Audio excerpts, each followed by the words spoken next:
এটা ওই Gulf state park fairs. দুদিন আগে সমুদ্র যে এত অশান্ত ছিল কে কে বলবে।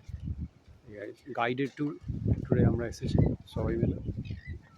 আর ওই টুকটাক জিনিসপত্র এরা যেরকম বলে এই যেখানকার যে স্যান্ড, এটা কি হোয়াইট স্যান্ড, ফ্লোরিডা স্যান্ডের থেকে একটু আলাদা গালফসের স্যান্ড। এখানে ফিশিং, যাদের ফিশিং লাইসেন্স আছে, ফিশিং লাইসেন্স কিন্তু ওরা আসে ওদের জন্য। আর প্রফেশনাল ফিশারম্যানদের জন্য উপরে আলাদা ডেকে বন্দোবস্ত আছে উপরে দোতলা। এটা 2020-তে পুরো কমপ্লিটলি ডিস্ট্রয় হয়ে গেছিলো। এখন ওরা স্পেশাল ওয়েতে ঝড় হলেই এমনভাবে সেট আপ করে যাতে পুরোটার ক্ষতি না হয় আর কি। দিয়ে আবার ঝড় কেটে গেলে তখন ওটাকে আবার স্টেপ বাই স্টেপ ভীষণ ওয়াইড আর কি, চারপাশে বসার জায়গা আছে, ফিশ স্টেশন আছে, রেস্টুরেন্ট আছে। পয়সা খরচ করতে চাইলে কোনো অসুবিধা নেই। আর দুদিকে তো প্রচুর হোটেল আছে, সারি সারি, যে যেখানে থাকতে চায় আর কি।